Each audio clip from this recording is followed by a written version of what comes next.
can't even see myself regular. There we are. Hello. Surprise, surprise live stream. I like how I complain at first. I'm like, what's happening? Why is this weird? But it had this huge green band across the top, and I was like, I don't even know what that means. Why can't I see myself? But now I can see myself. So I just decided I would hop on YouNow. I've got a little time. I have a call at 3:30 that I've got to hop on, but I had some time just hanging out. And so I thought I would just say hi and see who hangs out. Oh, hey, Jaden. Hey, Jill.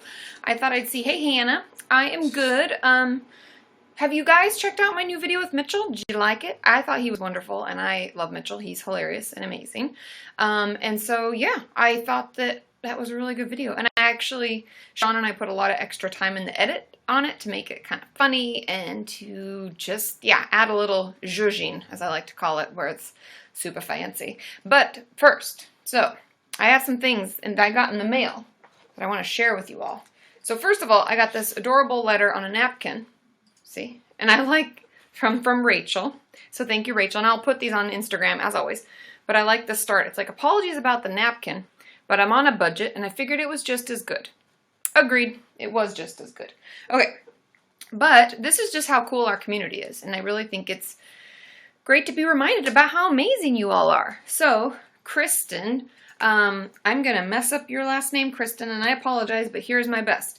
Kristen Legault Donkers writes, this is like, it's pretty fucking amazing, you guys. She writes children's books about mental health issues. Look at them. Zoe has very glum days. Zoe has worry thoughts. Zach's moods are like a roller coaster. Zach, the very busy kid. And I think these are really, really cool, you guys. I am holding them up. Sean's like trying to direct. What? There you go. You don't see them? No, you can't see them there too. They're fully in my screen. How can they not be fully in yours? Take a look here. You'll see how much it's showing. That doesn't make any sense. Do Well, you see how? nice Look looking. at me. Oh, how Oh, cool. you're not. That's because you weren't even. He's in a lag, you guys. It's about to drive me crazy. He's way behind. So. Oh, I'm sorry. Anyway, so she writes these books, and it was because she herself struggled with her mood and anxiety, and I thought that was really, really cool. And so, if you haven't checked these out, and I'll put, because this is going to go up on, like, you know, YouTube afterwards, I'll put the link, because she gives me all her information here, and I will put the link to those below, so you can check them out, because this is really cool. This is something that children need. I think it's amazing. Okay, and now here's a quick little story time, you guys. So, I think I might have told you, sorry, I repeat myself, welcome to my life. This is something Sean deals with all the time, surprise. But when I was at VidCon this year, I was super, I thought I had the shirt on. I don't. But yesterday I had the shirt on. See, I changed my clothes. Yay, adulting. But I had the shirt on from To Write Love on Her Arms. And the reason that I bought that shirt is at VidCon this year, in the, I don't even know what you call it, the Expo Center, they have a bunch of different booths that are set up, and I heard that To Write Love on Her Arms was there, and I was like, oh my god, I gotta go check it out, Sean, let's go check it out. So we run over there. They have no idea who I am. Not that I expect people to know who I am, but I'm super excited to meet them. I talk and talk. I'm like, you guys are so awesome. Let me buy a t-shirt, blah, blah, blah. I get like one of their little wristband / hairband things that I use all the time. And they're like, wow, we'll have to look you up. We had no idea. I got stuff in the mail. Okay, so I need a better situation for this, but they found me and they said, Katie, thank you for your important conversations that you're having on YouTube. Love your videos and having those as a resource to point our supporters to. Keep doing what you're doing with hope, Rebecca. Thanks, Rebecca. And I got a t-shirt. Isn't that awesome? And look. Ooh. And then I got a bracelet, and I got some things that I will send out. I have all sorts of little things that I may send out as gifts. I have some posters, so you guys, you've got to check this out. And if you haven't heard of To Write Love on Her Arms, I'll put the link in the description as well, because they're a really wonderful organization. So thank you for recognizing what I do and everything. Oh, thanks, Alice. She gave me a bunch of likes. So that is, I am hot, you guys. It's like 80-some degrees here in LA, but that was my mail haul. And I was super excited. Oh, thanks, Nikki. That's really sweet. So Anyway, that's really cool. I'm going to look more into that box because it's for National Suicide Prevention Day, and I think there are some cool things that I can send out to you guys. Maybe we'll do some little promo, you know? Oh, and if you guys want, share this broadcast because it was a surprise and then other people can know. And yeah, who knows, right? So anyway, I got that in the mail and that was super exciting. And hi Claire and hi Bethany. Hey Pantalina. So yeah, so anyway, got those. I was really excited. And yeah, today's been a good day. So what all is going on with all of you? Anything exciting? Any exciting news? How's school and going back to school? I don't have to do that anymore, so I don't really get a summer. I don't know which is better. There's no back to school, but there's also no like summer or breaks. It's just like constant, you know. Oh, Emily, this broadcast woke you up. I apologize. Sleep is very important. Jalen is learning sign language. I was so jealous. Sorry, I'm setting my water glass down so I don't dump it on my computer and, you know, set this whole thing on fire. Well, actually the opposite of fire. Put this whole thing out. But I was really jealous of neighboring school when I was growing up. So I had sign language as a foreign language, and we did not have that option. Ours was like French, Italian, and Spanish, and that was it. Oh, Laura, you're going to do great on your exams. Oh, and starting nursing school, hopeful for life. That's so exciting. That's really wonderful.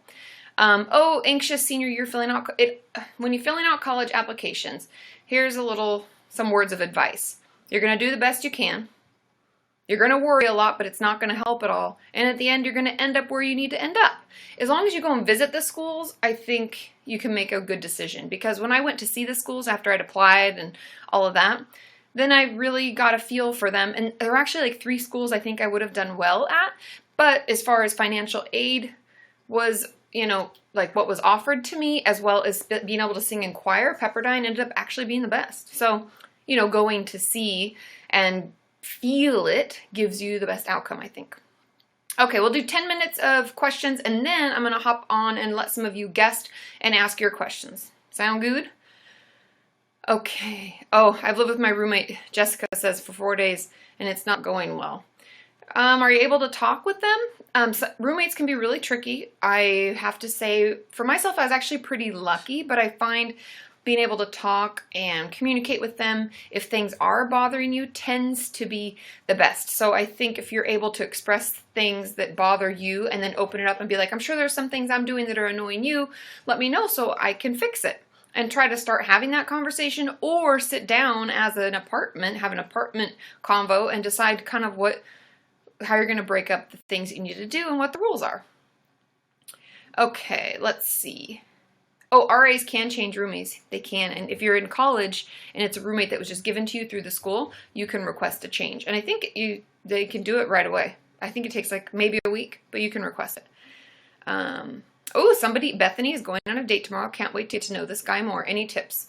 Just have fun. Be yourself. I know that sounds like really cliche and really difficult, but in all honesty, first dates are always kind of like job interviews in a way where you're just asking a lot of questions, but think of it as kind of like, I like to think of it as being a detective. Maybe it's because I love crime shows, but maybe it's for a lot of other reasons. I think that I just really like getting to know people. Maybe that's why I'm a therapist. And so I actually enjoy asking certain questions and getting to know them. Obviously, don't ask the question of what their last relationship was like. Just ask where they're from, what they like to do for fun. See what you have in common, because then that is really your way of deciding whether or not you think it'll be a good fit. And you can't fake, if anybody's a Sex and the City fan like me, you can't fake the zazazoo. That like excitement, the chemistry, you can't fake it. It's either there or it's not. So I hope it's there. I hope it goes well. Okay. Okay, Jessica says, I'm considering starting counseling at my college, but I'm worried that I'll never get the courage to go. Honestly, making the first appointment is always the hardest step, but trust me, it's never as scary as you think it's going to be. Okay? Oh, Christine finally gets to see it live. Yay! Hooray! Okay. Let's see. Okay, Zoe, or I'm assuming it's Zoe. I have really, or maybe Zoe, I have really bad anxiety and school makes it so much worse. Tips? Honestly, getting some support. Seeing a therapist, having your friends around, talking to people can really, really help. Also talking to someone at your school so that you can get more support. Even, like, I know that we talked about APs in my school hacks video. If you haven't watched that, jump over and watch that. But in colleges, they offer similar things. They don't have IEPs in the traditional way that they do in, middle school, high school, all of that stuff. But they do have it. They have accommodations. And so go to your disabilities office, talk to the school counselor, see what's available, because that will really give you the best help, to be honest. Oh, thanks, Mohammed. Sent me a bunch of hearts. Okay. Oh, you're already seeing a therapist. Oh, good. Well, I would definitely bring it up. Ask for some tips. Ask for some tricks, things that you can do. Something that I have my clients do is like bringing putty to class or Tangle toys. Oh, thanks, Marie. She just tipped me a bunch of a bunch of bars. I said jars. Bar. That's because the bars come in a jar, if you could see what I'm seeing. Anyway, so bringing putty to class or Tangle toys, or just letting your teachers know that you're struggling. In class, that really helps. Outside of class, I find setting up an area that is all yours. I actually just reblogged something on Tumblr. If you don't follow me on Tumblr, hop over. I reblogged something from Kristen at Everyone is Gay, where she talks about creating her own area for herself, where she does things that are important to her, and how that's really helped her with her anxiety. There's a lot of things that can really, really help. Okay. What's happening here? Am I frozen? Did everybody say I was frozen?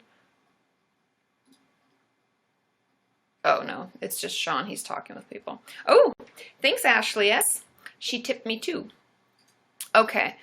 What if you can't see a therapist? I guess my first question would be, why can't you see a therapist? Because I find from most of you, when we actually start conversing about this and talking about it, that it's not that you can't, it's that it's stressful and hard and we don't want to. And I can't tell you enough or emphasize enough how helpful it's going to be for you and how important it is that you do see someone. And at schools, it's free. School counseling is free. And often, if you are really struggling, they will. Oh, thanks, Ashley. She's a big tipper. They will, give you more sessions than regular. If you're really struggling, they can extend how often they'll see you, all that stuff. So I think that really pushing to see someone, asking your parents, anything, where there's a will, there's a way. There's help out there, and I would really reach out and get it. Okay. Let's see. Oh, thanks, Ashley. So nice. Tipping. Does Ashley have a question? I know. Do you have a question, Ashley S37320? I can answer it. Oh, Sadie girl made it. Hey-o. Okay. I'm looking. Let's see. Okay, Naomi B says, strategies for avoiding mental illness as a fairly healthy person now. Like, how do you avoid falling into a depression? To be truthful, and this is honestly, I'm going to speak, I guess I'm speaking from personal experience, but also my own therapy practice, is something that I do to make sure that I'm taking good care of my mental health, because if I don't practice it, then I shouldn't be preaching about it. Agreed? I don't believe those who don't do teach. I think that, you should practice what you preach. So I definitely have a good support system. I have Sean. He's stuck with me. Sorry. My friends, that apparently he didn't realize he was stuck with me. Well, remember that day that we got married? Yeah. So, anyway, so I definitely have a good support system. I talk to my mom every day. She doesn't want to come on YouTube. She's going to need a little persuasion. I'll work on it. But, so those are my support systems. I also have my therapist, Jana, that I call and go, I'll go through chunks of seeing her every week, and then I'll take breaks.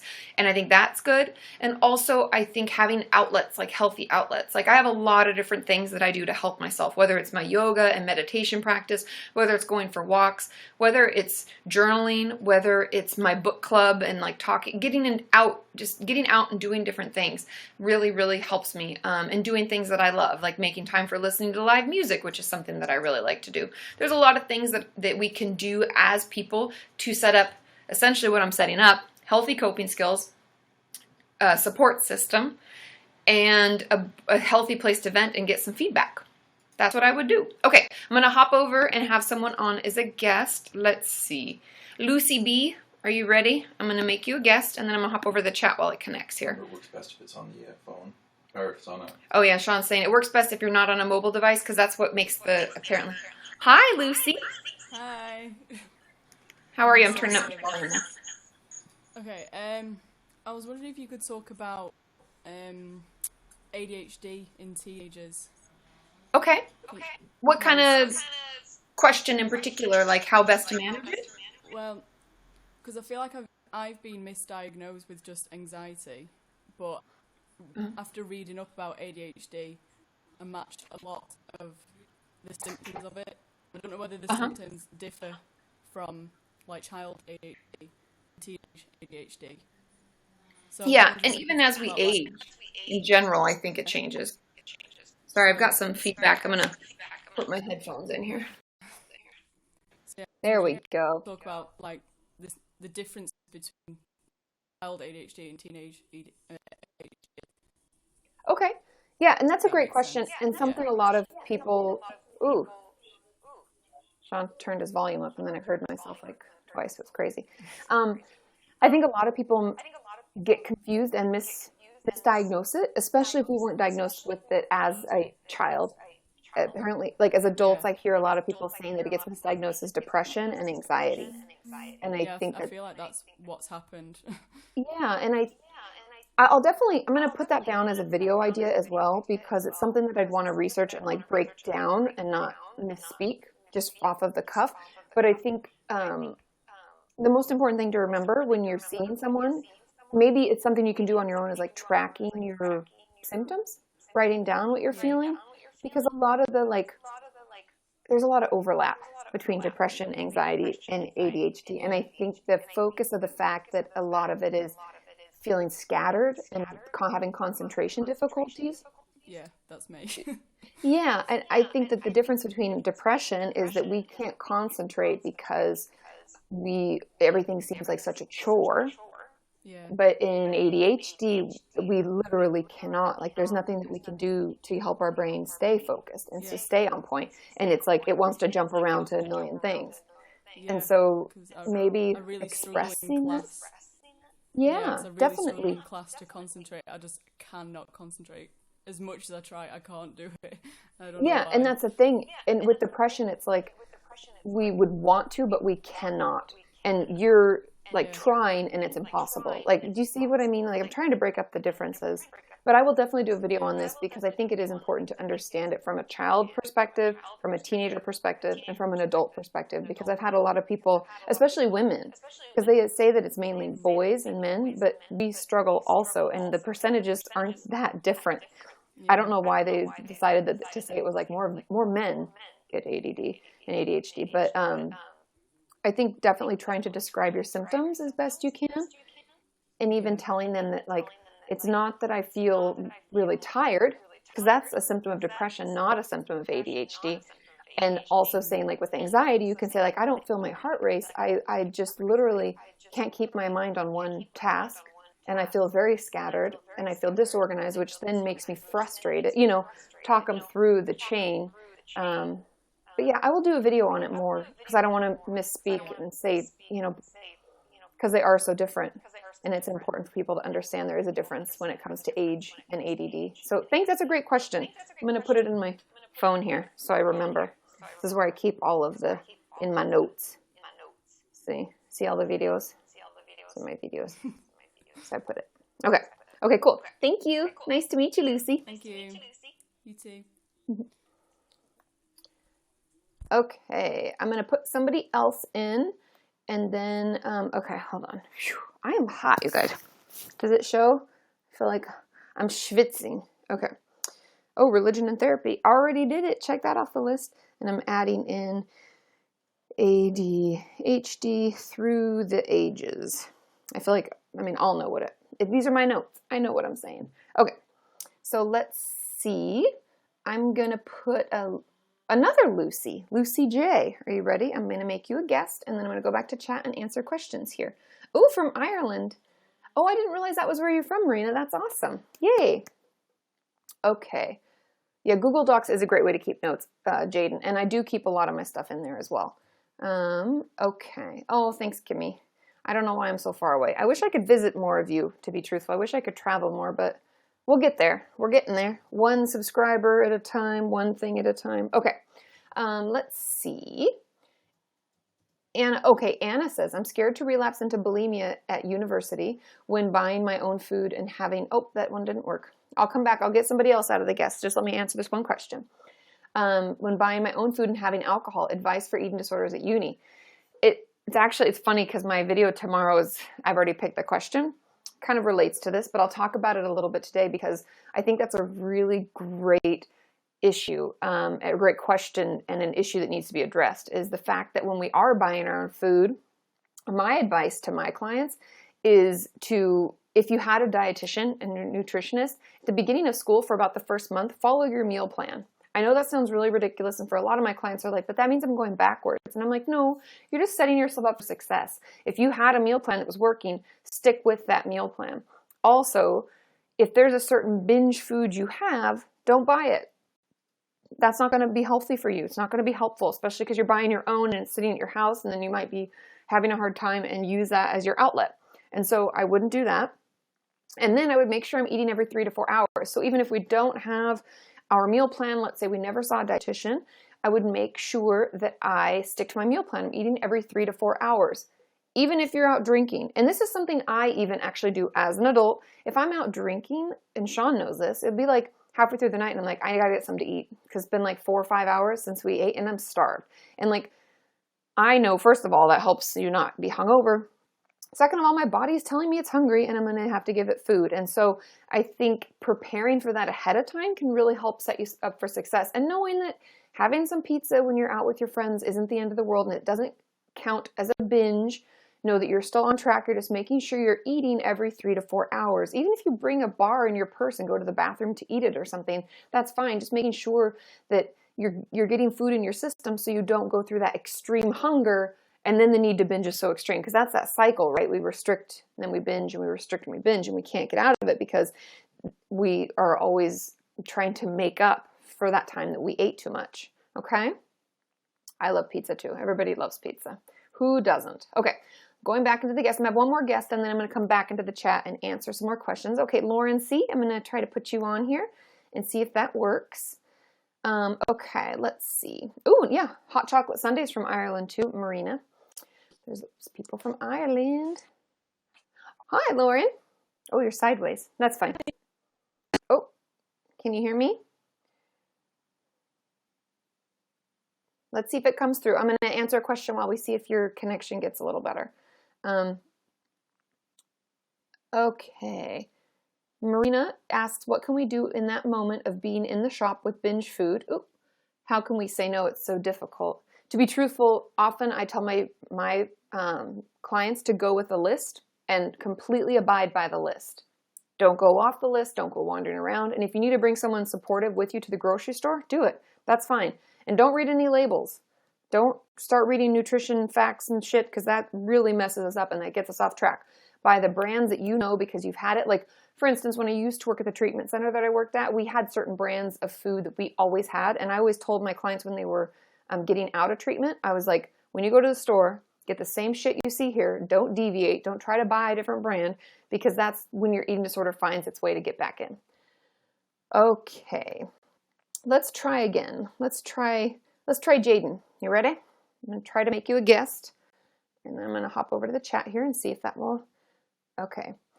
A question, how to feel comfortable to open up in therapy.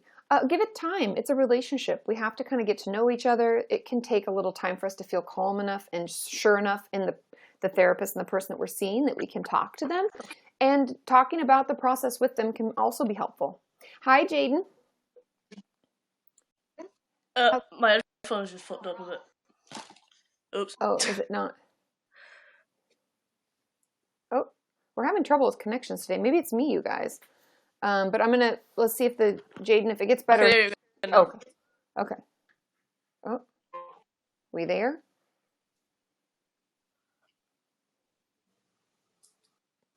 I can't, you're frozen on my screen.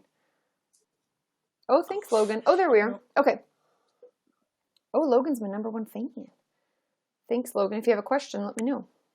Oh, it went away. You guys, I'm sorry. Okay, let's just keep in the chat here. So, okay.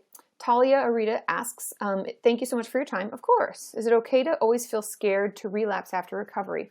I think there's a healthy amount of concern and stress when it comes to being recovered and the pressure that comes along with it. It's kind of like I talked at the end of my video with Mitchell where I was like, you know, being recovered doesn't mean that sometimes we don't need some extra support and we can take a few steps back. That doesn't mean we're not recovered anymore. I think because we know how shitty it can be, like if we've gone down the path and we feel really terrible, I think that we remember that, and that's what keeps us recovered and working on it. But knowing that life can be up and down, we can go through shitty times. Like there's times I need to be in therapy more often, just myself, just to maintain my own mental health. And I don't have an eating disorder or anything that I in particular struggle with, but I think it's good to have support, and I think it's good to recognize that we're human and we're not perfect, and recovery is not like this perfect line. It's okay to be scared. Just know that it's normal. You'll be okay. It will go up and down. Just make sure we have, you know, support and have people in place. If you need to call a therapist that you were seeing and you're taking a break, call them, make an appointment. Okay. You may want to say, remember that cell phones don't work very well in guesting. Yeah, Sean, he put in the comments, but like cell phones don't usually tend to work well in guesting. It's best if we're on like a laptop or hard lined. I don't know why. It just really has a hard time. Okay. Let's see. Okay. Lucy says, ADHD, how do you know meds work? I've tried 2 different ones and I'm scared they're not working. To be truthful, did you guys watch my video with Hannah Hart, Thought Dropping? Check that out. She talks about it a little bit. Or actually, I don't know if it's on my video. It might be on my video on her channel, Let's Talk Mental Health, on Hannah's channel. The way that you usually know it's working is honestly that you are able to focus better. I know that sounds really like general and it's not as specific as we might like, but Hannah talks about how when she first started the meds, she was on too much and she felt like she wasn't herself, like she wasn't creative. She felt kind of like blunted, where she wasn't really emotive. She was like, I'm excited, but I can't really express that to you. And so I think recognizing where you're at and how it makes you feel, just noticing, it can take, with ADHD meds, it doesn't take very long for them to take effect. And so you should feel different. If you don't, talk to your doctor. But noticing if you can read easily and remembering what you read without having to track back and read it again. Things that maybe used to give you trouble, see if those are the things that still give you trouble. That's the only way we really know, is if we test it out in our regular life. Okay, let's see. Oh, thanks, Amberly. She's a huge fan. Oh, for a year on YouTube. I know. Can you guys believe it'll have been 5 years this December? Isn't that crazy? It's crazy. Okay. Suzanne says, I have quite bad BPD and I live in the UK, and it's a 2-year wait for a personality disorder team consult. What can I do for myself in the meantime? To be truthful, the best thing that we can do in the meantime, if we're waiting for help, because I know that the wait lists are crazy long, is to start work on our own. Now, if self-injury is part of your BPD, which it is sometimes, but not always, I have a free self-injury workbook that you can download on my website, katimorton.com. It's free, it has videos, it has worksheets, it has all sorts of interactive things for you. So hop on there and grab that. And then also, I wish I was out by my bookshelf because I don't have the book in here with me, but there's a DBT workbook, and I'm going to pull it up. Give me 1 second. Dialectical, because it's the best behavioral therapy workbook. It is called the Dialectical Behavior Therapy Skills Workbook, and it's by McKay, Wood, and Brantley.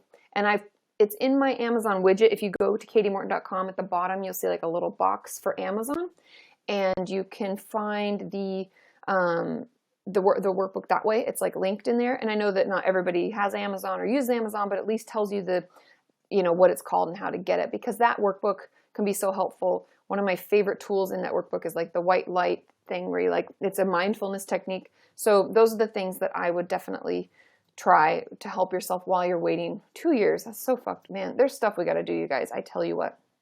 Oh, thank you, Cutie Powanik. Am I saying that right? Let me know. Probably not. I apologize. Okay. Oh, I was like, Sean has a question. No, Sean is sharing a video. Thanks, Sean. Okay. Let's see. Oh, I hate when I'm reading one and then I'm like, okay. So Mallfish says, Katie, I hope you're well. How do I tell my therapist that I'm struggling? She keeps bringing my mom into the session and I can't tell the truth. Is there a way for you to get a hold of your therapist outside of session? And by that, I mean email, text, call. Most likely you can call. What was that noise? UPS. Oh, UPS is here, you guys. most likely you can call and you can leave a message, and then I would just leave the message and say, hey, when my mom comes into session, I really feel like I can't talk, and I just felt like I need to tell you because there's not going to be any time when I can mention this to you. And the therapist can act as the liaison. Like I have a client who at the beginning didn't feel she could tell her mom not to come in, and now she'll tell her mom, she's like, no, you have to wait in the waiting room. And then I'll have her mom come in for the last 10 minutes. So your therapist can help you with that, because I will often say like, oh, I'll just see Susie for a while now, and I'll come and get you in a minute. So those are things that your therapist can do. So I would reach out and find a way to talk to them. Okay, let's try one more guest here. Okay, Jay Jadakam. I know you've been waiting for a while. Let's see if that will connect, and you can ask your question. And let's see. Okay, Alexandria says, how can I tell if my eating disorder is getting bad again? I've been restricting to very low calories, and I feel the need to exercise. Well, first of all, if you're restricting your calories and you're feeling the compulsive need to exercise, your eating disorder is getting bad already. But in general, if we find most of our brain space, mind time, those are the terms I like to use because it's like what's going on in our head. Like if most of that is eating disorder related, then it's bad. And so I would reach out. I would get your support team back on track, make an appointment, get to see people and start setting yourself up for success by that, like doing that. The earlier we do it, the better. The longer we wait with the symptoms, oh, that one didn't work either. I'm sorry, you guys. Well, I guess we'll just stay in the chat for right now. What, Sean? Oh, I was going to say just try the next one. Oh. Maybe it's the connection. Okay, so anyway, so that's what I would do with regard to that and get some help quickly. Okay, Jenny Mitchell says, how can I avoid negative thoughts? To be truthful, the best thing we can do, there's some thought-stopping techniques that really work. One of them is just distracting, keeping yourself busy with things, making sure that you're changing things you're doing, whether it's, working on a puzzle or coloring or organizing a closet. It's simple things as that, calling a friend, texting, playing a game, watching a TV show. But the way to really change your thoughts and to track it into something else is to force your mind to think about a different story. Force it to think of, that vacation that you had a lot of fun with, or the last time that you were hanging out with your friends, or that one time with your uncle where you had so much fun, whatever it may be. Remember a positive memory and try to recall every detail of it, like when you got up and what you wore that day. Try to force yourself to think about it, because if you can hold that for 30 seconds, your thoughts change. Okay. How do you tell your therapist? Okay, so Alanya, I think I'm saying that right. How do I tell my therapist that I'm engaging in eating disorder behaviors again? Just like that. We're not here to judge. That's not what therapists do. You can just tell us, hey, I'm doing this again and I really need some extra support. Boom. That's it. I know it's hard because I know that admitting that we're struggling can be really just hard. We just feel like shit for some reason. There's a lot of guilt and a lot of embarrassment associated with it. But you know what? Recovery is not perfect, right? It's a process, not perfection. We don't go from point A to straight to point B. There's a lot of this in between. So just expressing that you're struggling and letting them know that you need extra support. That's what we're here for. And the sooner we know, the sooner we can help you. Otherwise, we just don't know. Okay, we're going to try. Oh, Jaden, your laptop's working now. Okay, let's try. Let's try one of those. Okay, let's try Jennifer P right now. I'm going to try to make you a guest, Jen, so get ready. Oh, that was quick. Oh, is that you, Jaden? Hi, I'm Jennifer. It says Jennifer. I was like, Jaden's face popped up. I'm like, wait. Hi, Jennifer. How's it going? Good, how are you? I'm good. I'm really warm. It's hot in LA today. We don't have air conditioning. I'm cold right now. So what's your question? Yeah, so, okay, my mom has, really big boundary issues. And I'm going to an eating disorder treatment program in October for, just a week. And okay. It's in a province and whatever. And I'm really excited for it. And then I'm, posting it on Facebook or whatever because I talk about it. And my mom's like, oh, where is it? And I'm telling her, and she's like, oh, cool. What's the phone number? I'm going to call. And she wants to, follow me to treatment. Oh, no. Okay, so how do we manage this? Which she doesn't. Yeah. And so she wants to go, and she's like, well, I wouldn't go on the same day. I'm like, well, you're not coming. No. So, yeah, I don't really know how to navigate that because it's I'm really good with boundaries usually and just saying no. But then it's she turns like, I have borderline personality disorder, and I would bet $20 million that my mom does too. And I'm really healthy with it and can say, like, when I'm having distortions and whatever, but then she goes, oh, well, you don't love me and you don't want me around. And if you really loved me, you'd let me go to this therapy. And I'm like, oh my God. Oh my God. Okay, so yeah. So there's a couple of ways we could go about it. The first, obviously, it sounds like you're talking to her, but the way that maybe something that we can do with people, if you think she's BPD, something that I have done with my clients who struggle with it that helps them feel understood. I call it like the hug and release.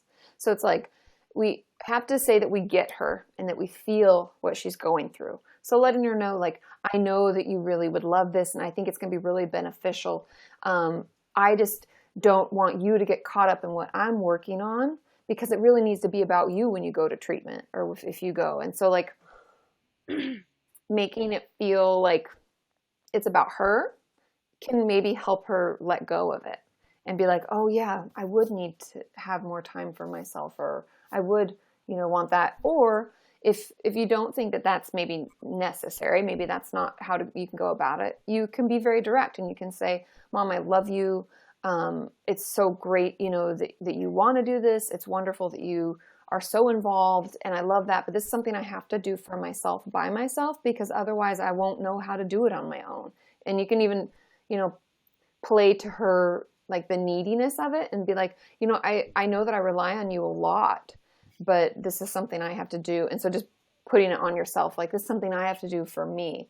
And worst case scenario, last resort, you can call the treatment center and tell them. And they can do it for you. You like bar her from your program. She's never allowed to call you. No, I wouldn't do that. But well, you could just say like, it'll be unhealthy for me to have her there. Yeah, what can we do about this? See what their remedies are. They can let you know. Because we never have, I can tell you with 100% certainty, in all the programs I worked at, we've never had parents, siblings, or, romantic relationship people at the same time. Because it doesn't work out. Like a different time than I'm going, because they do these like week-long programs quarterly. And so okay. Time, but it's like, no, I want to keep going. Like, I want to go once and then go again in December and then go again in like whenever. Yeah. And so it's like frustrating because I want to, and the bonus is I don't live with her anymore, so I can just like do my thing and then not talk to her. But then my brother called, broke mom, like just stop doing that, and because it made whatever. So it like stirred her up or whatever. Yeah. It's really funny. So I mean, I don't know. It's just annoying. She made me. It is frustrating. Many hoops. When I was a kid, I was paying for therapy with babysitting money and saying I was going to the library to get because I was so like broken up and whatever. And now it's all on board and like, oh, I want to go to your treatment for. I'm like, no, you jumped through the hoops that you made me jump through. Yeah, you're like, how long I've been fighting for this? Find a therapist that was working with me and would do the long-term borderline stuff and whatever else. Yeah. So. Yeah. So I would try some of those. Hopefully that kind of works. I find the like hug and release works usually the best, but I don't know. I mean, they won't, I'd almost guarantee you, like, I've never seen it, but I don't think they'll let her be there. I don't want her to be there at all. It's like, I'm in my own therapy because it's my space. Go away.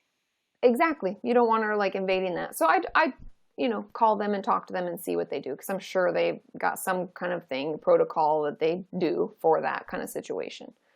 So, and let me know. Keep me posted. And I'm excited for you. Okay. Well, below my videos on Monday. I'll check. Sweet. Okay. Bye, Jennifer. Thanks. Bye. Of course. Okay. We've time for one more question because I got my call at 3:30 and I've got to cool myself. And I saw your comments and I hate being hot also. Yes, Sean, we do need some AC. Okay. So let's see. Okay, so Madeline says, I have a friend that has BPD but is in denial about it and she's really over-dependent on me and is taking a toll. How can I politely tell her to back off? I think the kind of hug and release system that I talked with Jennifer a little bit about can help and it can work.